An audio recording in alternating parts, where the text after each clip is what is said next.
Hello, welcome to தியாக்ஸ் kitchen ஜோகினி TV. இன்றைக்கி ஞாயிற்றுக்கிழமை எங்கள் வீட்டில் கால் குழம்பு எப்படி செய்கிறதுன்னு பார்ப்போம்.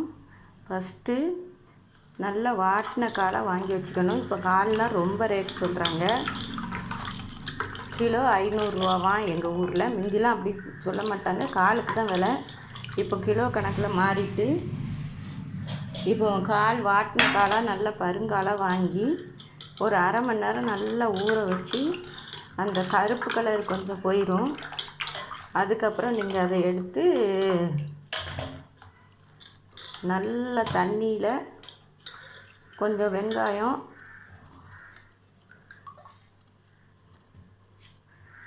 வெங்காயம் போட்டு விசில் ஒரு சிம்மில் வச்சே ஒரு 10-12 விசில் வச்சிடணும். சிம்மில் வச்சே. இப்போ நல்லா காலை கழுவியாச்சு. நான் கொஞ்சம் பெரிய குக்கராகவே எடுத்திருக்கேன். ஏன்னா ரொம்ப நேரம் அவிகிறதுனால கால் ரொம்ப நேரம் அவிஞ்சால் தான் மெதுவாக பூக்கணக்காக இருக்கும். இந்த கால் உடம்புக்கு நல்ல ஊட்டச்சத்து. ரொம்ப உடம்பு சரியில்லாதவங்களுக்கு இந்த கால் சூப்பு எல்லாம் கொடுத்தா ரொம்ப நல்லது. இது கூட கொஞ்சம் பெருஞ்சீரகம் போட்டுக்கலாம். சூப்பாகவும் நீங்கள் எடுத்துக்கலாம் இதை. அதனால தான் கொஞ்சம் பெருஞ்சீரகம் சீரகம் சேர்த்து கொஞ்சம் வெங்காயமும் போட்டு நம்ம அவிச்சிக்கிறோம். நல்லா சின்ன வெங்காயம் சேர்த்துக்கிறது ரொம்ப நல்லது. நான் குக்கரில் இவ்வளவு தண்ணி ஊற்றிருக்கேன். அப்போ நான் தான் நல்லா அவிஞ்சி தண்ணி வற்றி கரெக்டாக வர்றதுக்கு உங்களுக்கு ரொம்ப நல்லாயிருக்கும். அதுவும் நல்லா அவியும். அதனால் தண்ணி இவ்வளவு சேர்த்துக்கோங்க. இது கூட கொஞ்சம் மஞ்சத்தூள் சேர்த்து கூட அவிய வைக்கலாம். சூப்பு தேவைங்கிறவங்க கொஞ்சம் லைட்டாக மஞ்சத்தூள், 2-3 கருவேப்பிலை, அதுக்கப்புறம் கொஞ்சம் உப்பு சேர்த்து அவிய வச்சுக்கோங்க. குழம்பா வைக்கணுங்கிறவங்களும் இப்படி இந்த முறையிலேயே அவிய வச்சுக்கலாம். நல்லா அவியட்டும். ஒரு 12 விசிலாவது வரட்டும். நம்ம அதுக்கப்புறம் எடுத்துக்கலாம். இப்போ தேங்காய் இவ்வளோ வச்சுருக்கேன். நான் ஒரு 4 பேருக்கு சமைக்கேன். தேங்காய் மிக்சியில் இந்த அளவு போட்டுக்கணும். கொஞ்சமாக பட்டை, கொஞ்சமாக ஒரே ஒரு ஏலக்காய், பெருஞ்சீரகம் கொஞ்சம். முதல்லையே அவியும் போது பெருஞ்சீரகம் சீரகம் போட்டாச்சு. அதனால இந்த அளவு போதும். அதுக்கப்புறம் கொஞ்சம் கசகசா இதில் சேர்த்தாச்சு. இவ்வளவா லைட்டாக கசகசா சேர்த்துக்கோங்க, ரொம்பலாம் வேண்டாம். கால் குழம்புக்கு ரொம்ப கறி மசால் பட்ட வாடையோடு இருந்துச்சுன்னா அவ்வளோவா நல்லா இருக்காது. சின்ன வெங்காயம்தான் போடணும். சின்ன வெங்காயத்தோட காரம் மணமுமே தனியாக இருக்கும். பெரிய வெங்காயம் போட்டால் இனிச்சிக்கிட்டு அவ்வளோவா நல்லா இருக்காது. இப்போ நம்ம குழம்பு வைக்கிறதுக்கு தேவையான பொருட்களை எடுத்தாச்சு. ஒரு உருளைக்கிழங்கு மட்டும் சேர்த்துக்கிறேன் நான். நிறையாவும் போட வேண்டாம். அது கால் குழம்பு வாசனை எல்லாத்தையும் கெடுத்துரும். இப்போ பாருங்கள், கால் நல்லா வெந்துட்டு அவ்வளவு நேரம் நான் வேக போட்டிருக்கேன்.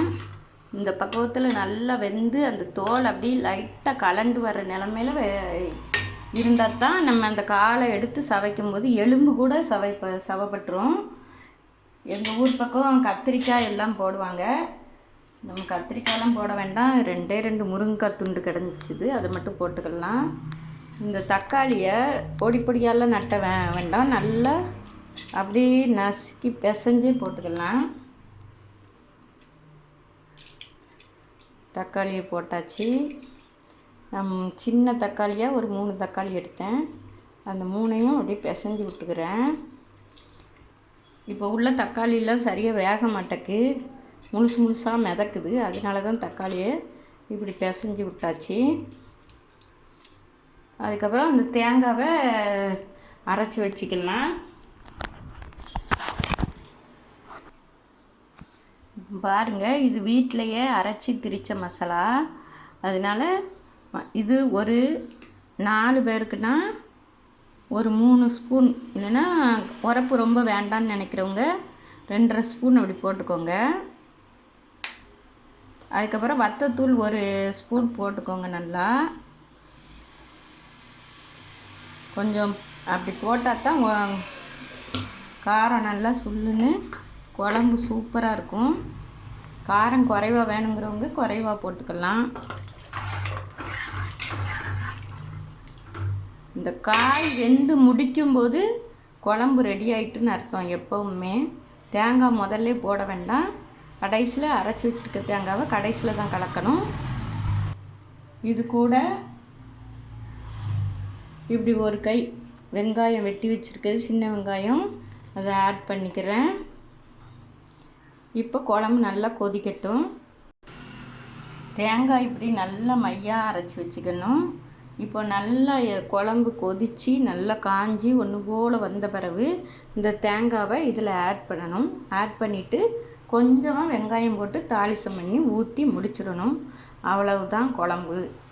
உங்களுக்கு குழம்பு வச்சு முடித்த பிறகு எப்படி வந்திருக்குன்னு சொல்லி காட்டுறேன். தேங்காய் கலந்த பிறகு எனக்கு ட்ரீட்மெண்ட் முடிஞ்சு இப்போ ஒரு 3 மாதம் ஆகுது. பார்த்திங்கன்னா நான் எல்லா வேலையும் செய்ய ஆரம்பிச்சிட்டேன், வீட்டு வேலை எல்லா வேலையுமே. அதனால தன்னம்பிக்கையை தளர விடாதீங்க. வாழ்க்கையில் நம்ம ஜெயிக்கலாம். இது ஒரு நோய் அல்ல, நம்ம மரபணுவில் வர ஒரு குறைபாடு தான். இதை நம்ம ஜெயிச்சு காட்டுவோம். சில பேருக்கு கொஸ்டின் வரும், வீட்டிலையே எப்படி மசாலாத்தூள் அரைக்கிறது அப்படின்னு. அதை இன்னொரு வீடியோவில் நான் சொல்கிறேன். வீட்டில் மசாலாத்தூள் அரைக்க முடியாதவங்க ஆச்சி மசாலாவை உபயோகப்படுத்துங்க, ரொம்ப நல்லாயிருக்கும். ஆச்சி மசாலாவுக்கு நான் கேரண்டி. இப்போ காய் எல்லாம் வெந்துட்டான்னு சொல்லி பார்ப்போம். நல்லா கொஞ்சம் வெந்துட்டு கொஞ்சம் குழம்பு வத்தட்டும். இப்போ காய் நல்லா வெந்துட்டு இங்கே பாருங்கள், முருங்கைக்காவே அப்படி ரெண்டாக அப்படி வந்துட்டு இந்த பதத்தில் வந்த உடனேயே நம்ம உப்பு முதல்ல கொஞ்சம் போட்டிருக்கோம். அதனால இப்போ லைட்டாக உப்பு கரெக்டாக இருக்கான்னு பார்த்துக்கோங்க. இல்லைன்னா கொஞ்சம்